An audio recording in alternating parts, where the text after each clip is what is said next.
by the shed.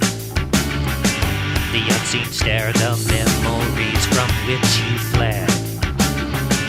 The big dark eyes, the pale white skin, the pointed chin. The skinny arms, the clammy skin, the big brown head. He comes to you in an automobile, coming to your town without a sound. He comes to you as you're bedding down, coming to your door, wants to explore. The thin black tie, the white rim hat that causes dread. The floating chair, the blinding light from which you fled. The tinted window, secrecy of government. The tiny mouth, the tiny talk of tiny men. She comes to you in a spinning wheel, hovering around above your town. She comes to you in a darkened room. You both lie down without a sound.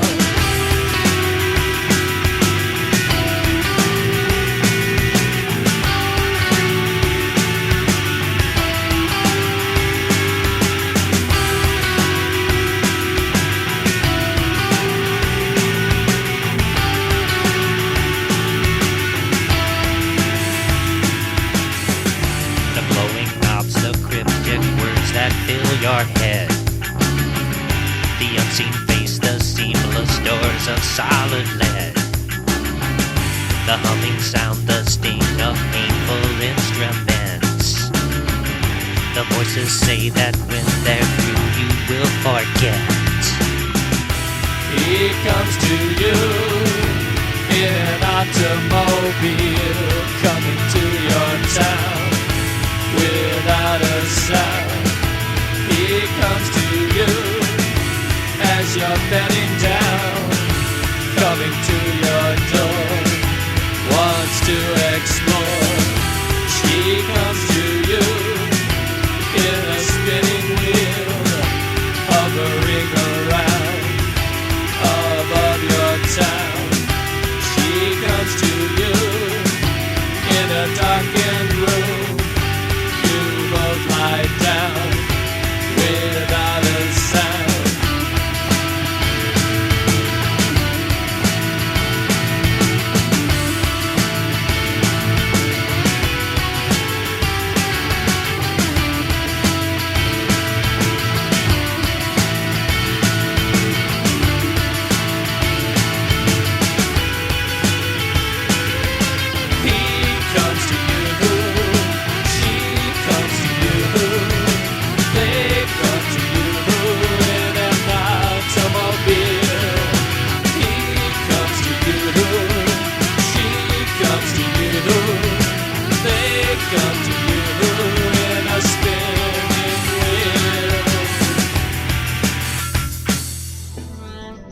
Well, welcome to another segment of the Grassy Knoll, and you're hearing this probably on the stream on pascoradio.org and remnantradio.org. You'll also be hearing it on local radio on AM 1610 WDCX. This is Viz, and with us today is Andrew Colvin, and this is kind of a different topic for us. It's something that you folks may have come across. Some of you may know it very well. I'll confess I don't, but it is intriguing. And Andrew's going to be here with us for this next hour, and hopefully for some time beyond that in subsequent days or weeks, to speak to the topic of the Mothman. And Andrew, welcome to the Grassy Knoll, and thanks for spending some time with us. Hi, thanks. All right, you're welcome. And all right, what is the Mothman? What is the history behind all of this? Well, the modern history starts in 1966 with the first sightings of the Mothman, which were occurring in Point Pleasant, West Virginia, which is on the Ohio River, and it intersects with the Kanawha River there as well, and there were a lot of sightings about 50 miles from Point Pleasant, about 50 miles up the Kanawha to Charleston, West Virginia. So that was the main area where the sightings were.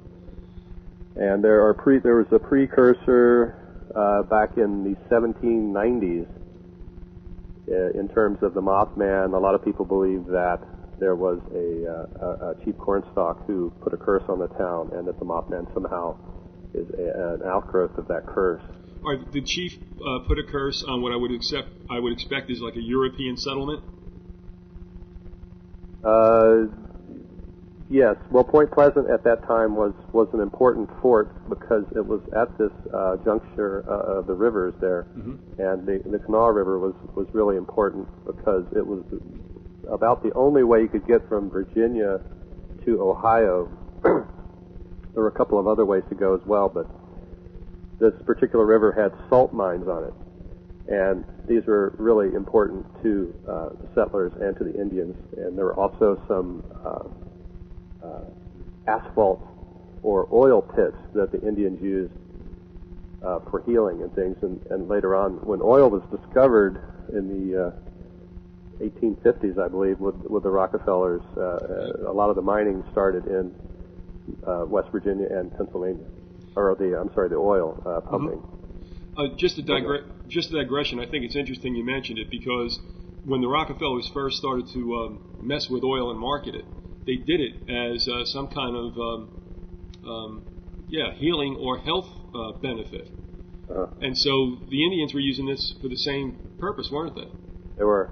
That's amazing, isn't it? Jeez. They were rubbing themselves with it. and I guess it was working. and the pharmaceutical industry is an outgrowth of the oil industry. Yep. So that sort of tradition is carried on. And maybe in subsequent shows we can talk about some of the interesting things about the Rockefellers, West Virginia, and et cetera. But getting back to the origin of the Mothman, now this tribal chief put a curse on this particular settlement. I'm assuming because basically we got in the way, didn't we, the colonists? Or...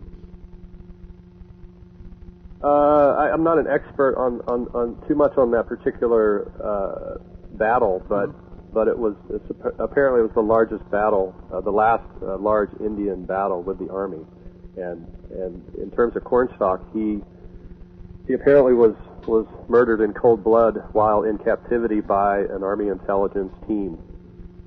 And one of the themes I've looked at in terms of looking at the modern sightings is whether or not there's a connection, not a vague connection to the Indians, but is there a connection with the Army intelligence? Mm-hmm. Because that's sort of where it started. Now, you would say that there is some kind of documentation or lore or whatever that substantiates that the figure, the being that is known as Mothman, did exist as far back as that late 18th century. Is that correct?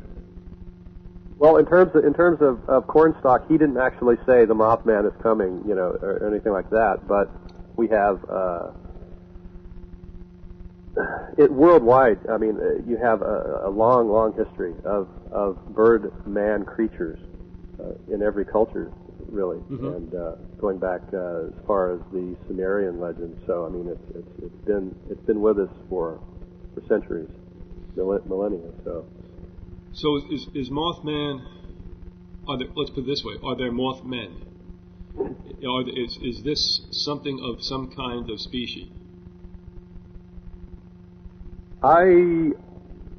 It's hard to prove one way or the other. You certainly have your cryptozoology crowd who wants to see it as a large bird, like a thunderbird. Mm-hmm. However, the more you look into it, the more you find that there really is a supernatural quotient in it. Even in terms of the Indians, I mean, they didn't believe Thunderbird was just a plain big bird. They believed it was a deity, a supernatural bird, and it's the same for the Garuda, which is what this kind of creature is called in Asia. That is a Garuda? Garuda. And John Keel actually entitled his book, The Mothman Prophecies, I think there was a subtitle, something like the story of the feathery Garuda. I don't remember the exact subtitle, but he initially had more of an emphasis on it in the book, and about half of the book was edited out and subsequently made its way into his book called The Eighth Tower. So if you want to read about the Mothman, it's best to read both books. All right, would you give us those titles once again? The Mothman Prophecies, which everyone knows, and The Eighth Tower. Mm-hmm. All right, now, you've done a documentary as well, haven't you, about this the Mothman? Yes, it's called The Mothman's Photographer, and it's available on my website, andycolvin.com. Click on Films. We're still loading content onto the site. We've got a large photo show that we're doing. I just spoke with a gallery here in town, and they're going to have a Mothman extravaganza. We're going to have about 300 images. We're going to have multiple screens showing the documentary series, which is about 30 hours long. Selling the book, having talks, recording people's stories, paranormal stories, and so on. So it's that's as soon as that show is being finalized, then we're going to load all those images onto the site. I want to run that website by our listeners again. That's Andy Colvin. That's COLVIN.com. Yep. And I just called up your website. Are you primarily, if we can buttonhole you like that, are you primarily a photographer, or what would you hang your shingle out as far as your occupation? Yes, I would. I almost a photojournalist, but I do have a heavy background in art, fine art, and experimental video, experimental photography. At some point, I sort of settled into a straight documentary approach, though. Mm-hmm. And so most of my photography these days is straight photography. Prior to doing photography, though, as I said, at the age of 8, I suddenly was able to draw and paint, and for a while there, I did portraits at county fairs and things around West Virginia, and went to art school in Cincinnati, the Art Academy of Cincinnati, and then I went to the University of Texas for grad school and studied film and photography there. I'm looking at your website on the home page. Is one of those stills a black and... Oh, yeah, that's definitely the Brooklyn Bridge, isn't it? Yes. Yeah, all right. Now, that was a picture I took of the World Trade Center 6 weeks before the 9/11 disaster. And something we can get into later once we've gotten through the basic Mothman story is the fact that I knew I had a friend as a child there who came to me and said that he had seen a vision of this disaster in 2001 of exploding buildings. And so we have a precognition of it back in 1967. So there's a connection to the 9/11 tragedy and the Mothman of some kind. All right, and like we said, we'll get in this deeper, but that you mentioned that year. Is it that year that your friend had spoken this? I'm sorry, I didn't catch that. No, when there was this precognition, this was from your friend. Is that correct? Yes. I actually experienced it, though, because he was claiming that it came from standing in a certain spot on his property.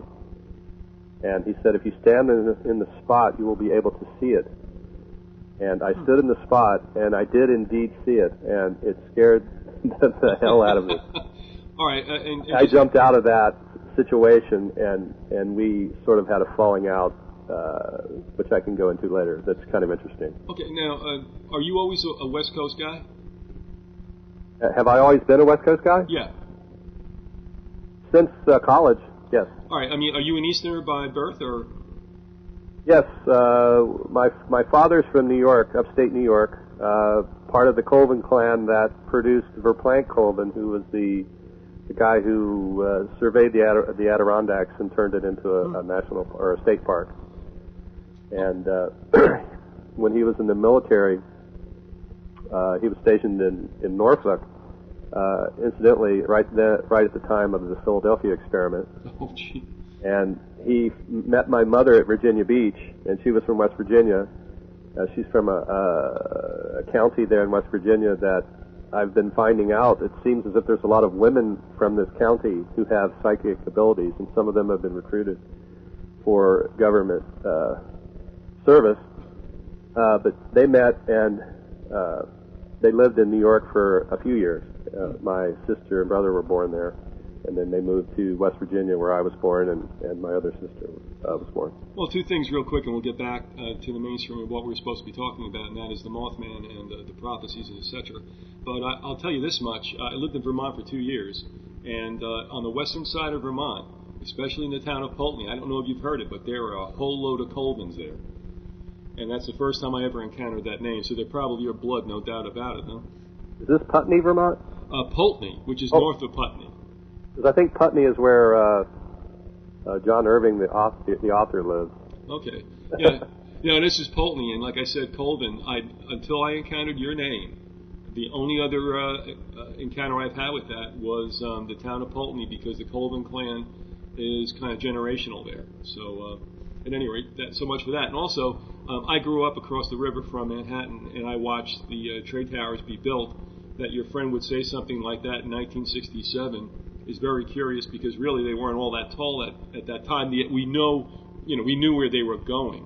But as we watched them get built, Andrew, I'll tell you, all of us said, they're going to fly a plane into that someday.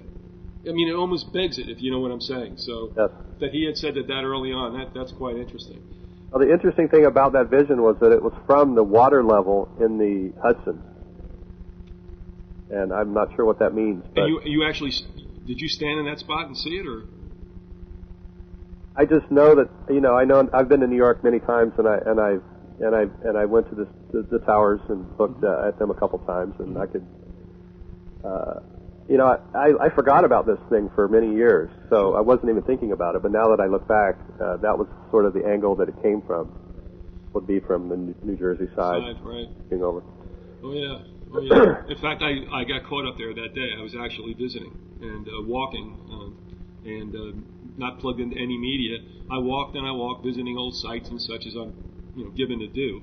I didn't know until 2:30 what had taken place, and then I was just absolutely taken aback. And I heard some strange things that day. One of them was probably one of the jets that came upon the area, and it's a sound you don't usually hear there. So it was very, very telling.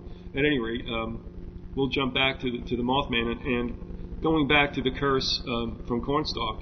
Were there any sightings, or was there anything that you can uncover through the centuries between and the years between, the late 18th century up to 1967, where others had encounters or had saw this creature? Yes, there's an account, and you can find it in Mark Hall's Thunderbird book. It was one piece of information in there that I found interesting, and I can't recall the fellow's name, but it was earlier in the century. It was in the early 1900s, I think, somewhere up the Elk River, I believe, and the Elk River also plays into this. It ties into the Kanawha River, and then it goes on down to the Ohio River. And actually, the first Mothman sighting really was on the Elk River, about 20 or 30 miles north of Charleston, and there was some guys were digging a grave, I believe, and saw something fly over, and then there were these contacts started occurring in Point Pleasant soon after that. This would have been November of 1966.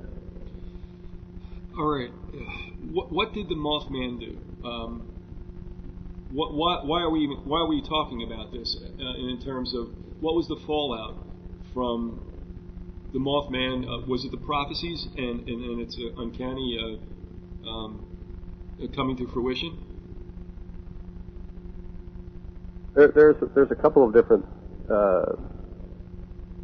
things that were happening. There were these prophecies that people were seeing, and visions they were seeing, and there were other paranormal things that were sort of going on, which no one quite knows if the Mothman was responsible for.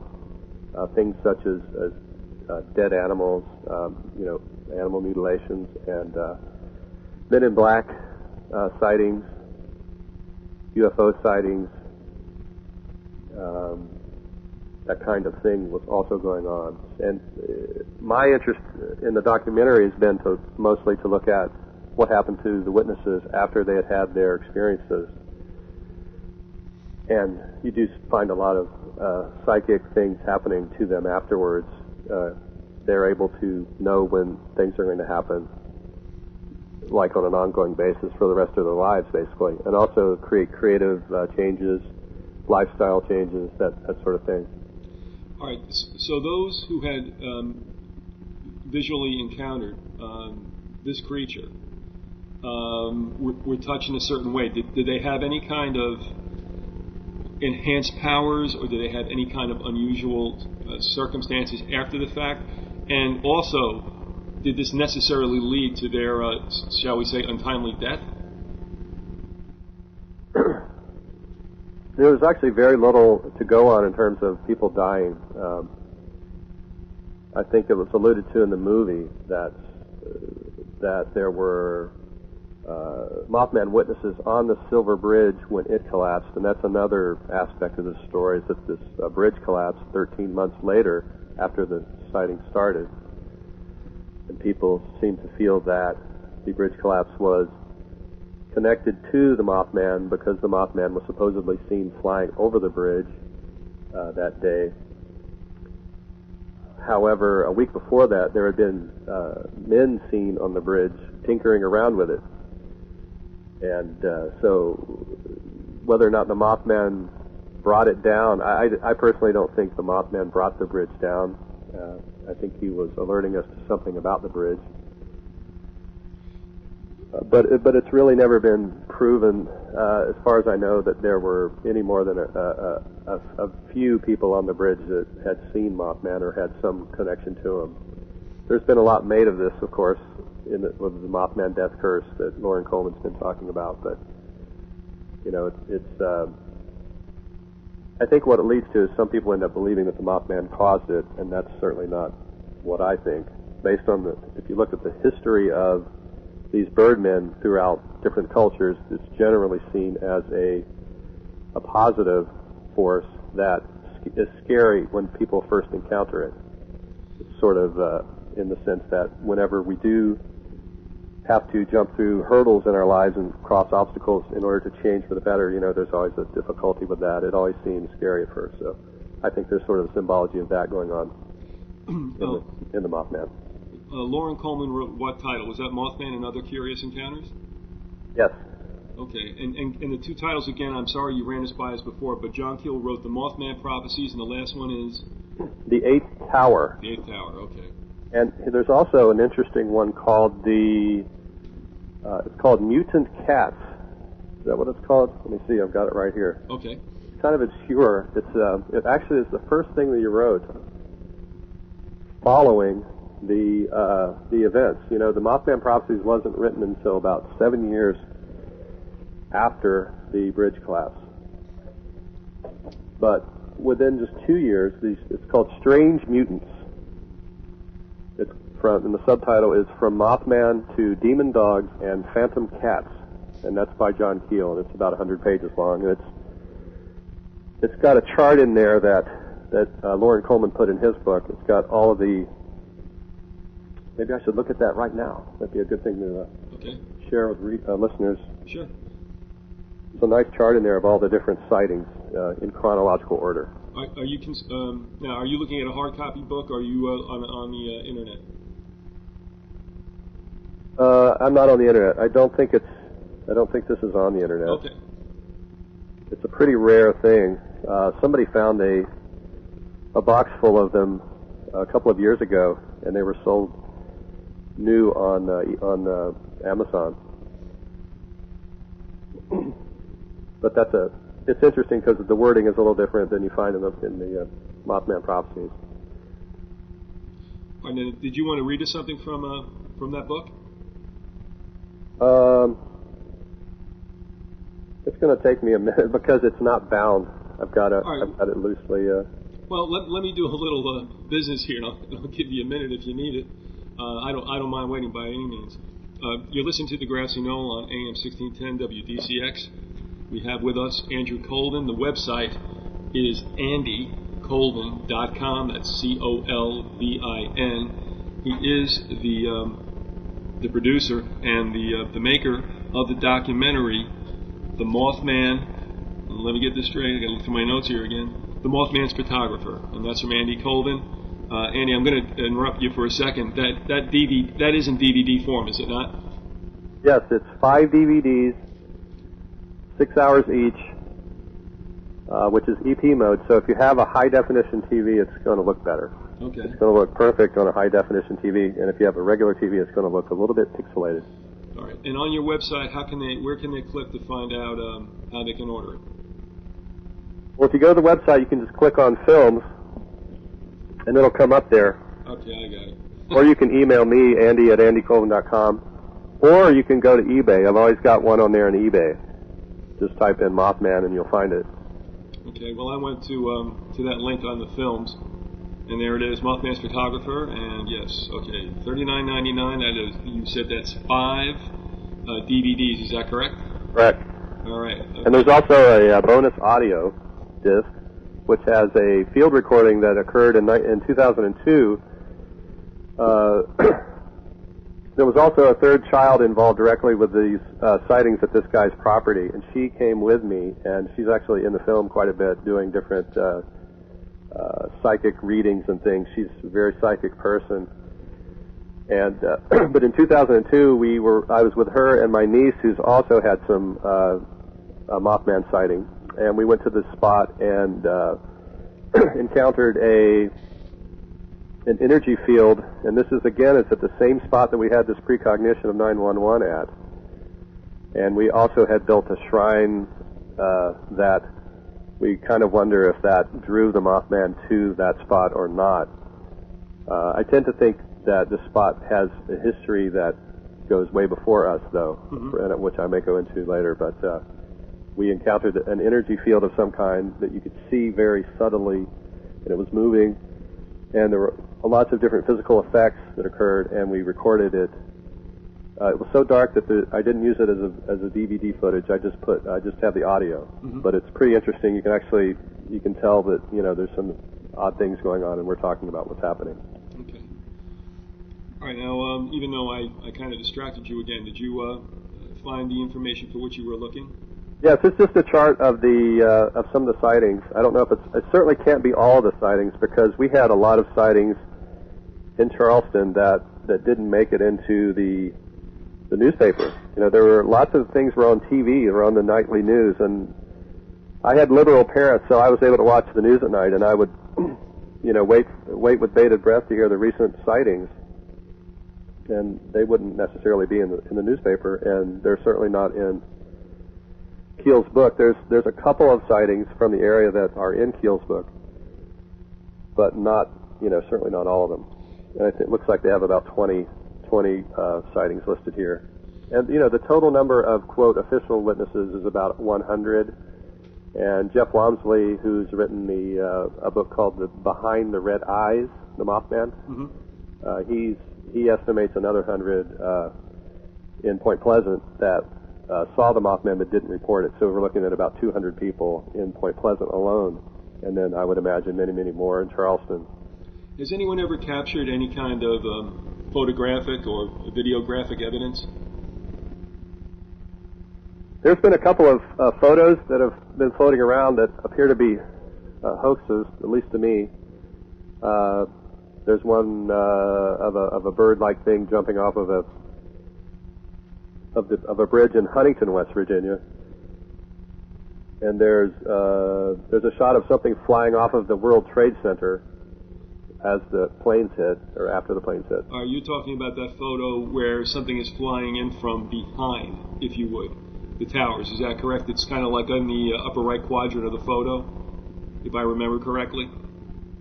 The one I'm thinking of is the building is on the right, and this thing is flying toward the left, and it looks, to me it just looks like someone cut and paste a flying man image. Yeah, that's... Or it's a piece of debris. Well, it's the one I'm thinking about. Others have tried to call it an angel as well. Have you ever heard that? Yeah. Okay, that's the same one I've seen. I think that's pretty much a hoax. Yeah, but I think that there's something to this photo that we have, and the nice thing about it is that it can be verified because it's not it's an old photo from the 70s, and I'm looking for someone, possibly at Kodak, who can who can verify that this photo is not hoaxed. Okay. That's an important thing for me to have done here. And so if any of the listeners out there have a lead for me in terms of getting that photo to someone who can analyze it, I would be appreciative. All right, and where is there any place where those people can see that?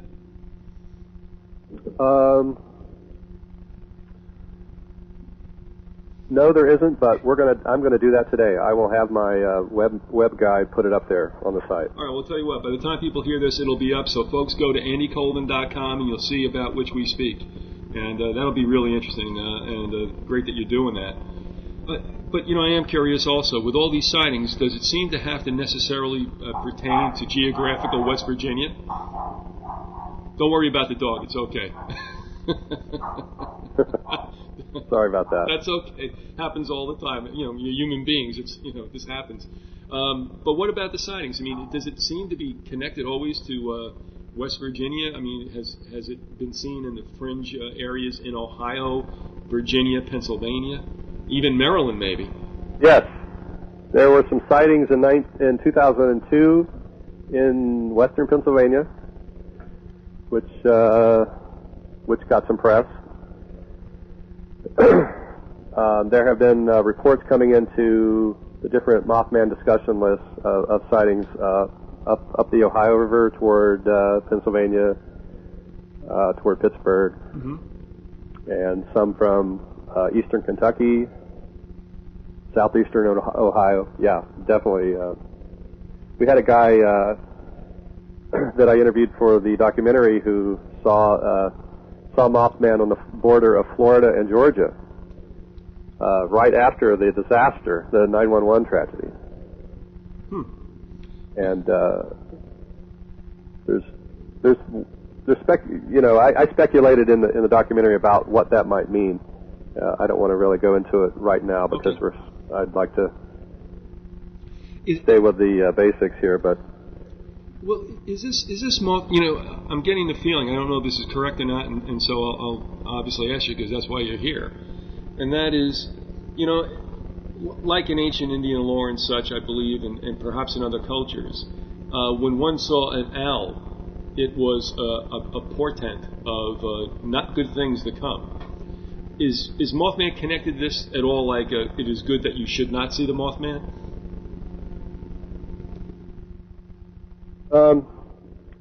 Well, this sort of gets back to that dichotomy I was talking about before, which is that it appears to be something scary that we should be afraid of. And maybe for some people it is. All I can say is that in my experience, it was scary, yes, but it affects. I think it's there's some kind of interplay happening there with this entity, especially if it's an interdimensional entity, as John Keel believes it is. That interacts with the human mind, then it changes you, and I think that change is for the better. And once you get into looking at the Hindu cosmology of the Garuda, you see it in a different light. But I think some of the other things that some people tend to confuse with the Mothman are actually more linked to a death experience, like a certain Men in Black, the black dogs, the large black dogs that people see, the large Black Panthers. Those tend to be more, even historically, if you look at the Celtic lore, those are a little more related to the death experience. Well, when you talk about Men in Black, I mean, we always think about, obviously men in suits. Is that what you're referring to, or? Yes, and the problem is that I think that I think some of these guys are government agents and some are paranormal. For instance, when my father died, there's a whole story with my father and this and these events. But when he died, he saw a man in black outside the hospital window, and my sister couldn't see him. So my father was having a vision of the man in black, and that's a definite, death connection. But I think the I think these men in black that were seen in Point Pleasant, some of which were wired for sound, they had wires running up their legs. These guys were flesh and blood men in black. Yeah, and we spoke, well, we didn't speak about this, I think we emailed about what's going on. West Virginia is an extremely interesting state. I think there's a reason why the X-Files, per se, use that as a location for a lot of interesting governmental stuff. And before I go any further, I'm just going to say to you that those who, Chris Carter and the group for that Murdoch program, who created the X-Files, certainly knew the shape of things to come. And like a lot of their predecessors, like H.G. Wells and such, they wove it into some kind of fiction. And sometimes some kind of, shall we say, like little ludicrous turn, where people would just dismiss it all as fiction. But actually, what they centered on in the state of West Virginia, because of its connection to the Rockefellers, that's a pretty interesting state, isn't it? Yeah, it sure is. And I think a lot of that has to do, again, with going back to the oil industry and the Rockefeller control of the state, and how the state got involved in chemical production so early. Really at the turn of in the 1890s, they were already building these large chemical plants and forming the modern corporation. This is really where the corporate model was pioneered. The process of taking public money and finding ways to funnel that through the corporation and into private hands. And in the case of West Virginia, a lot of these corporations were owned not just by the Rockefellers, but by their partners in Europe. So a lot of this money was going out of the country even. And those who know anything about the coal industry know that a lot of the coal mines were owned by the British. Is that right? Are we talking about going back to the 18th century and such, or are you talking about even more modern day, like the 19th century and the 20th century? Yeah, I'm more or less talking about the beginnings. I don't know. It's so hard to find out now who owns what. I mean, it really is. If you look at the mergers and acquisitions that occur in the chemical industry, it's just mind-blowing. There are hundreds and even thousands of transactions each year with these companies trading parts of themselves to others. Mm-hmm. And so if you were to go into Charleston now and try to find out who owns the plants, you could never figure it out. And that's sort of the Standard Oil model. It's a really secretive company, and it's some have said that it's more secretive than the CIA. So. I'll go along with that, no problem. All right, and maybe another day for a little more discussion on West Virginia. You talk about the Mothman Prophecies now, and it sounds like there was a particular person who just elicited all these,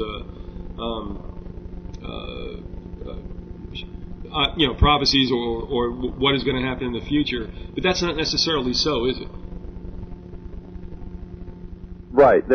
Are you saying that the prophecies tend to be a little off?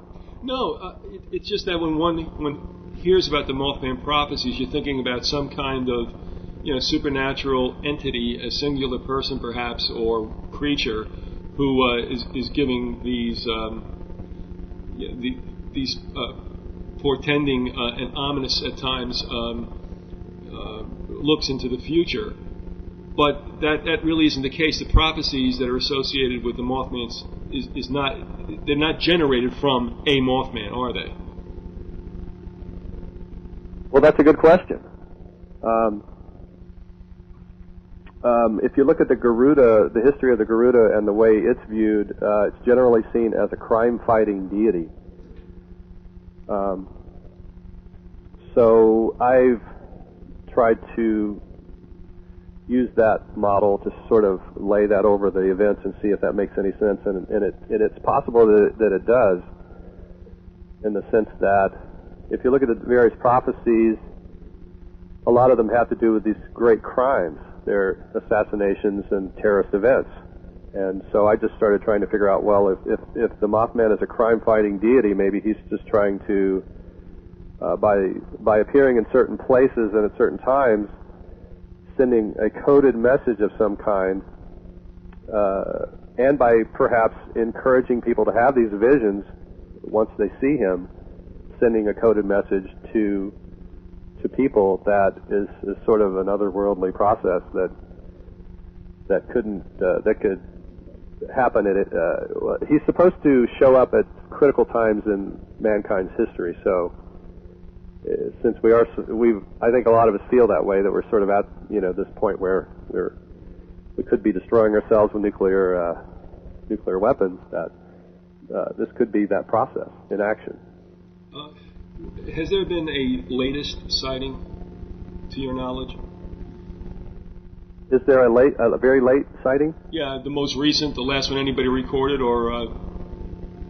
There was one last year that was reported to the Mothman list that was, I think it was near the Willow Island nuclear plant. So, maybe there's some sort of connection to a nuclear event coming up. But,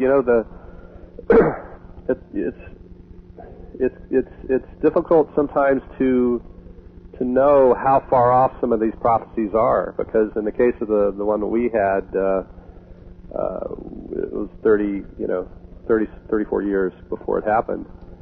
And there was also a prophecy of a blackout in New York City that everyone thought came true soon thereafter, but I've talked to Keel about this, and that it may have been the big blackout that occurred in New York just a couple of years ago. Okay. By the way, what was your take on Keel? I mean, his work is one that we would have to consider fiction, is it not? His Mothman book? Yeah, and the movie based upon it. How would you classify that? Well, the book and the movie are completely different animals. The latest I've heard on that is that when they wrote the movie, they didn't want to perhaps pay him a lot, so they decided to go with a more fictional process just for monetary reasons. I think they had some real budget crunches happening with the movie. All right, so they cut him out for financial considerations as a scriptwriter and such, right? I think so. Okay. And so the movie is really a work of fiction. But what about the book then? The book is not. No. Okay. How did you take the Keel? I mean, did you find him somebody very passionate about this and serious? I would assume so. He's passionate about a lot of things. I mean, he did a series of talks in the 90s that were he did about one a year, where he would just sort of report in on what he was studying, and he covers a really wide array of phenomena.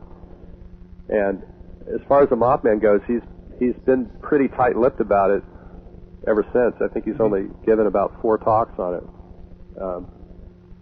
So it was an honor to be able to interview him at length about it.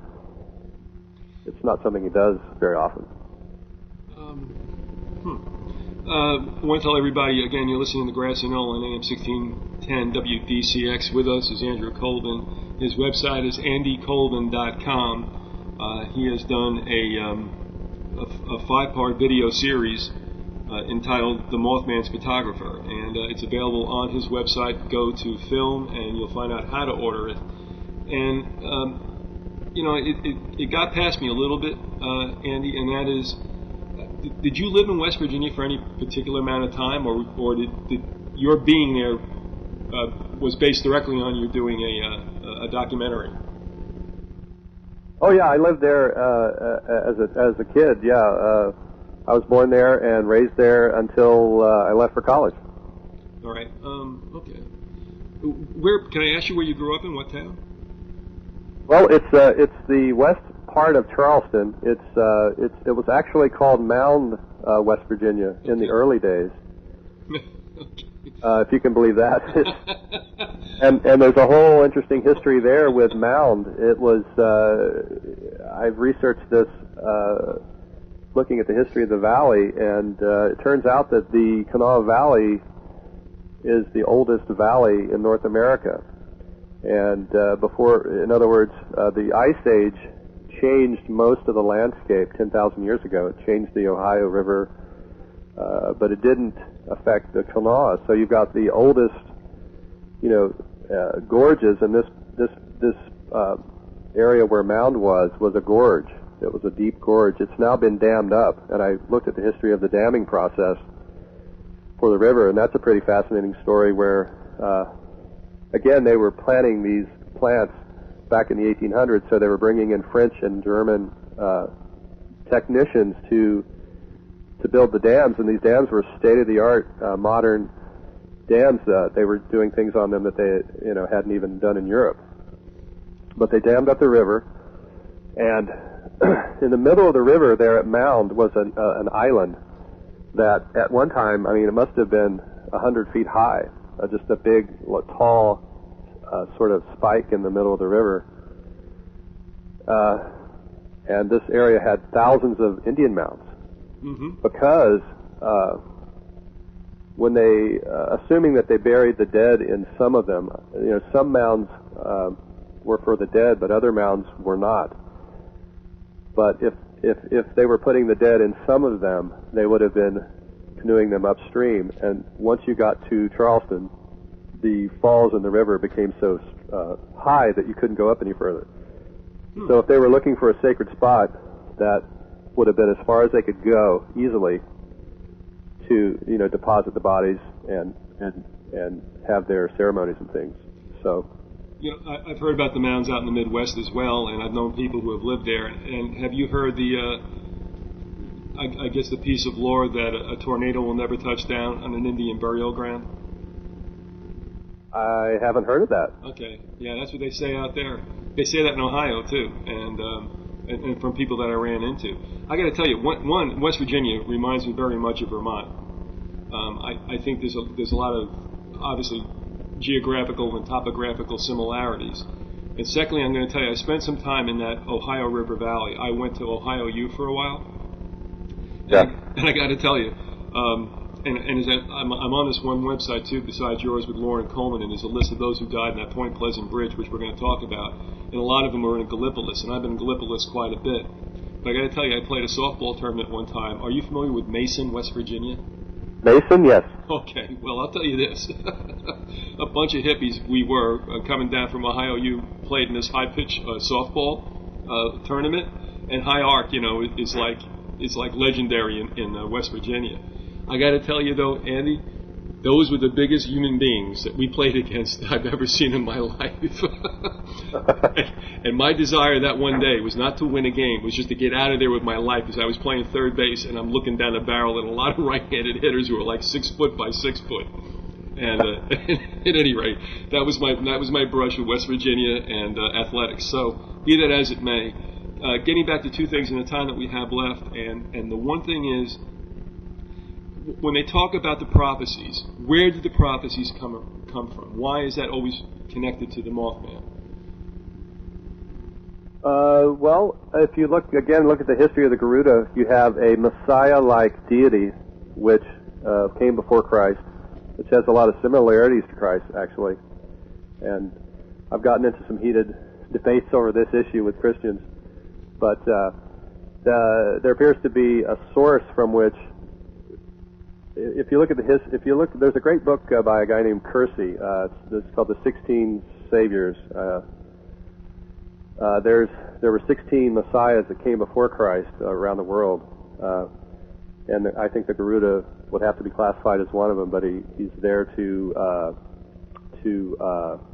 change things for the better, and of course he would have to use human agents for that process. And all of these ancient messiahs are connected with prophecies. So there's a long history of prophecies being used to change the direction of the human race via human agents who receive these. And I think that seeing this bird could be, depending on the level of interaction one has with it, could be that kind of a process happening. With regard to what happened at Point Pleasant, do you want to tell us a little bit of the background of how this is connected? How Point Pleasant is connected to? To the Mothman, and actually, can you give us a little bit of a thumbnail about what took place on that bridge back in, what was it? Was it November of '67? Yes. It was December of '67. December, yeah. Yeah. First of all, tell us what happened that night or that evening, because obviously it was only, I guess, about right after 5 o'clock or something. Yes, the bridge was full with Christmas shoppers. It was a very cold night. I remember that quite well. And I remember when it happened and the news came over. It was shocking, but the bridge was filled with shoppers, and there had been some others had visions of floating packages in the water. People had dreams. I think even Mary Heyer, who was the reporter there that wrote most of these articles, she was writing for the Athens, Ohio Messenger newspaper. Oh, jeez, really? Okay. She had a dream of these floating packages. So now there's an oddity to this process. These people are on the bridge as they were every day at rush hour, but on this day the stoplight was broken, so the traffic was moving very slowly. So that meant that there were more vehicles probably on the bridge than they might normally have been? Yes.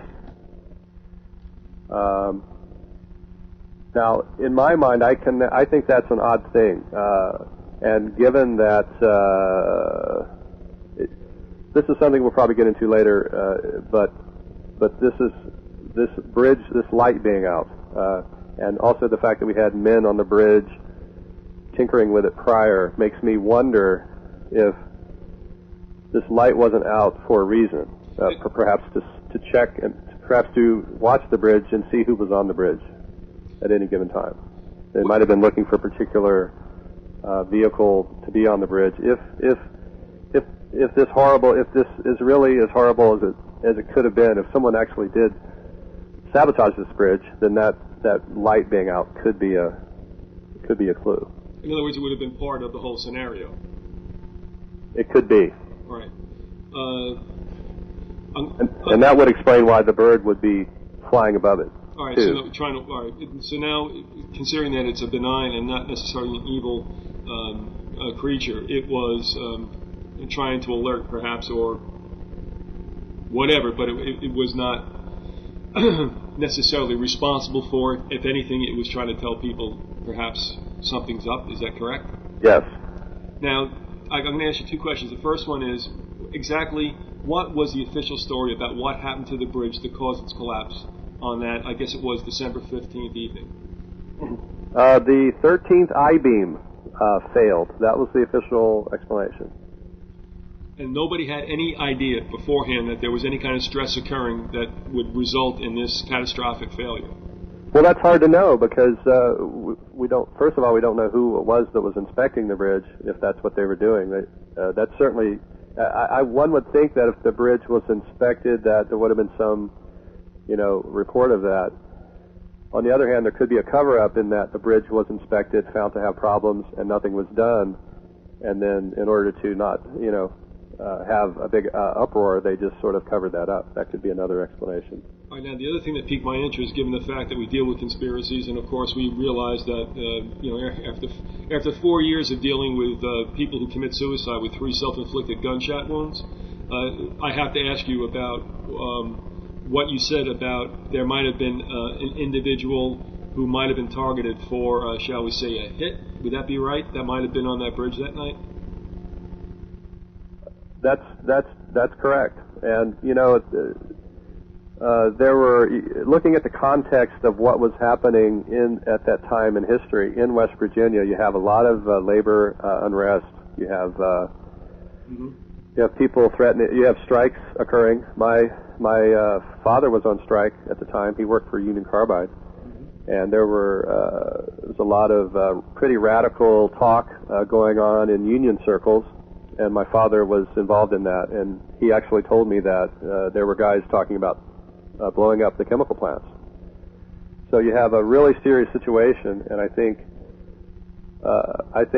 there had to have been a response to that from the owners of the companies, in one form or another. And I think, and there were a lot of suspicious deaths that occurred and disappearances, and it doesn't necessarily mean that's what occurred with the Silver Bridge. It could have been something else. For instance, there was famous, I don't want to call him a conspiracy theorist because he was actually an economist who worked on the JFK administrative staff. I think he was a member of JFK's cabinet. His name was Peter D. Beter, B-E-T-E-R. He's written a book called The Conspiracy Against the Dollar, and that was written back in I think it was in the early 80s. He died in the late 80s. But he was a conspiracy theorist of sorts who had a radio program at the time, and he's the father of the Fort Knox gold conspiracy. He was a guy, he actually ran against J. Rockefeller for governor of West Virginia. And my mother loved this guy. She loved his name, Peter D. Beter, and she loved his whole conspiracy angle. But he believed that the gold was being shuffled out of Fort Knox by some organizations connected somehow to the Rockefellers. And if that were the case, then that gold would have been moving up the Ohio. It's possible that there was a truck full of gold on the bridge, and it could have collapsed. I mean, there's a lot of different angles that you can go into. Well, I got to tell you, I got to stop you right there because I'm a junkie for these kinds of books. Conspiracy Against the Dollar. Yeah. And the last name is Beter. B-E-E-T-E-R? One E. B-E-T-E-R. All right. He's got a great explanation of what Nixon did. In 73? What, with the gold standard? Yes. Okay. And the book was written in 73, yes. Oh, what a surprise. I'm pretty, honestly, I don't think this guy's a theorist. I think he probably had it pretty well down. I don't think there's anything in Fort Knox these days anyway, but of course that's what I think. But well, he did a wonderful tape cassette series that he mailed out to people. He was a lot like Gray Barker. He had a following of people around the country, and he would produce these tapes and send them around. And you can actually find transcripts of them on the web if you do a search. And they're fascinating. I mean, he brings in some angles that are rarely covered by other theorists, including the White Russians. He was really intent on looking at the White Russian influence, and that certainly was in play in the area as well. We had a lot of spy activity going on in Ohio and West Virginia then. The FBI had a KGB general on their payroll. His name was Alexander Orloff, and he was in Cleveland. There's a lot of connections to Cleveland with some of these conspiracies in regard to the Mothman. In fact, the famous Man in Black Indrid Cold, who supposedly was from the planet Venus and took a couple of different contactees to Venus. This guy, Indrid, moved to Cleveland. We've heard that he moved to Cleveland later, which sort of implies that maybe he wasn't really from Venus. Well, some people do make the connection between the two. So, how did this capture you though? Was it because you lived there? I mean, now you're decades removed from it. What has kept you so involved in what took place in West Virginia back 4 decades ago? Well, I can tell you how it started. It started with this friend who had this precognition, and he also claimed that he said the Mothman was coming to his home. He said that aliens were coming to his home. He said that the aliens had predicted his life, parts of his life in advance, so he knew what he was going to do when he became an adult, and it turns out that he did. He was supposed to work for NASA, and it turned out that he did work for NASA. His mother worked for NASA also. But that was the first thing, this strange kid who he had really special qualities, extremely intelligent. He tested as a genius at age 8. We all seemed to have increases in our IQ levels after this stuff happened. Several kids did. We had like 5 genius kids in my 6th grade class. So I always remembered that. It was very odd. And then in the early 80s, then we had a weird UFO flap in the late 70s, which kind of had me wondering. And I was going to school at Marshall University, which is it's in Huntington, West Virginia. There were some strange things there. There's a whole Manson clan that kind of hangs out there. But then in the early 80s, we had a resurgence of things occurring, and I found out that Charles Manson had lived on our street, and also that Sarah Jane Moore had lived on our street, and that the two had known each other as children, and there was actually a guy interviewed on TV that I saw, and this is what sparked as an adult, it sparked my interest again in it, because I saw this guy on TV say, yeah, Sarah Jane Moore and Charlie Manson used to come into my store, and this is right at the end of our street, and this store was, and so it got me going again, and I started reading up on Manson and reading up on UFOs and that whole paranormal genre. But it wasn't until '93 that I found Keel's book. So I've only been aware of Keel's angles on it for about 10 years. All right, so that kind of rekindled your interest in the whole story. Yes. All right. Can you imagine living in a neighborhood with Charlie? And, oh, gee, that what a hoot that is. Oh, yeah, well, Sarah Jane Moore lived right next to our grade school where, like I say, we had all these genius kids, and the military actually came and was charting our progress to some degree. There, we had a very radical school there at the time. It was given funds by RFK, something called the Appalachian Project, and we were given a bunch of money to have an experimental school. And one day a documentary crew came to interview us all, and there was an Air Force guy supervising this process. So there's more there. There were some odd things going on there. Oh, I tell you what, we're coming up against the hour. Andrew, we got to talk more. If you don't mind, we have to talk more. Are you okay with that? Sure. All right, listen, you've been listening to Andrew Colvin. He is the documentary filmmaker. To his credit is the 5-video series, the Mothman's Photographer. That is in DVD only, not VHS. Is that correct? Correct. All right, that's why I hesitate. I don't want to call it, video. Okay, what kind of video? The Mothman's Photographer. Go to his website, andycolvin.com. Andy, I'll be in touch with you in a little bit. Thank you very much for coming on with us, and I hope you don't mind that we explore this in the future shows. Thank you very much. It's been my pleasure. All right, thanks so much, Andy. We'll talk to you later. All right, bye-bye. All right, God bless.